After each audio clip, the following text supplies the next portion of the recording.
La ilaha illalloh Muhammadur Rasulullohni desa jannatga kiradi. Biz nega namoz o'qiyapmiz bo'lmasa? La ilaha illalloh Muhammadur Rasulullohni aytsa, vafot etsa, bo'ldi, jannatga kirar ekan. Siz dunyoda namoz o'qimagan bo'lsangiz, masjidga qatnamagan bo'lsangiz, gunohlar sodir etmagan bo'lsangiz, ota-onani duosini olgan bo'lsangiz, la ilaha illallohni aytasizda, ayta olasizda. Bo'lmasa tilaylanmaydi. Perivalda bir kishini vafot etganini men juma amr ma'ruflarda aytganman.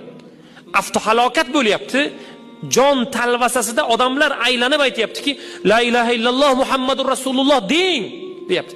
Uni og'zi qimirlayapti. Bir yigit aytayapti, nima deyotgan ekan deb quloqini og'ziga qo'ysa, 3 tasi 1000.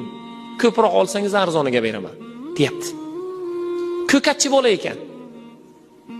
Siz bugun la ilaha illalloh Muhammadur Rasulullohni tagida nima yotadi?